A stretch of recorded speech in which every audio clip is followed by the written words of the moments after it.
Rose's aunt, Elizabeth, came with Rose's parents to visit the Mwangi as well.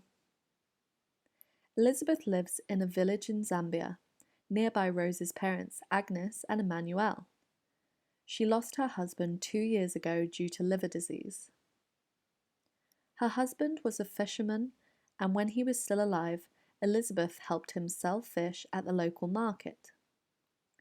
Because of norms around women's house duties and caring roles, her gender formed a constraint to her work in the fish value chain, as she was working less hours per day than her husband in the market.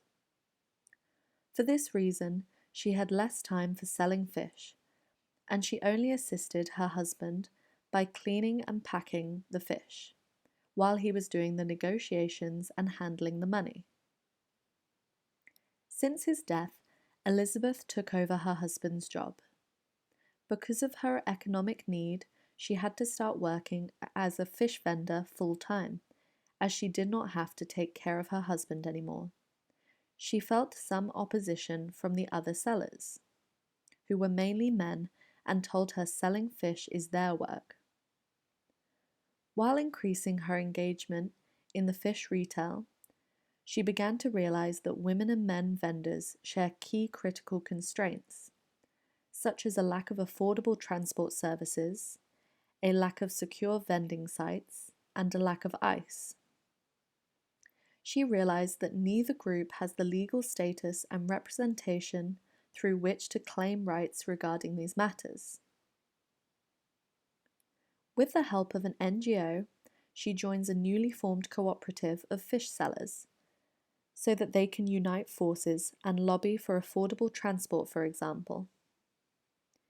The NGO works on changing the perception of men on women in the economic sphere as well, and the NGO also helps Elizabeth with arranging household help. Key takeaways. The Gender ABC functions as a translation from the gender business case towards practice.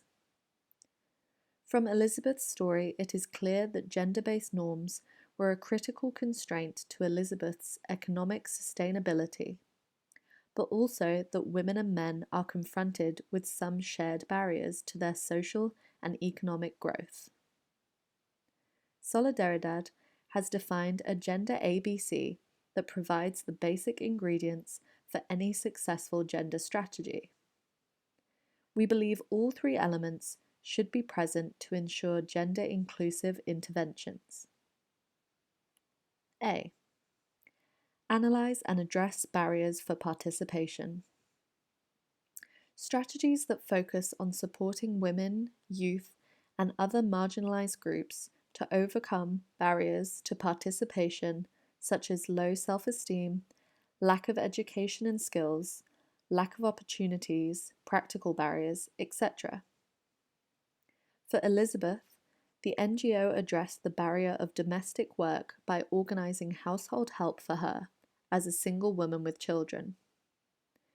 They also tried to address the barrier of the men not wanting her as a woman to sell fish in the market by negotiating with them.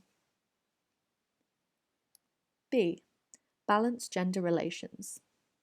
Strategies that are typically aimed at personal empowerment, ownership of resources and means of production, and participation in decision-making processes by including women in boards and other decision-making bodies.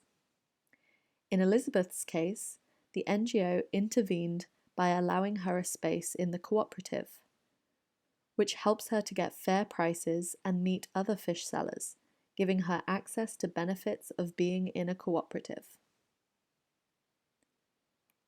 C. Create togetherness. Interventions that aim to change perceptions and norms about gender and foster dialogue between men and women to be more inclusive. For Elizabeth, the NGO tried to create togetherness by allowing her and other women into the cooperative, which was originally male-dominated, and by trying to make the men understand that women can also have a place in the fish market as sellers, as heads of their household.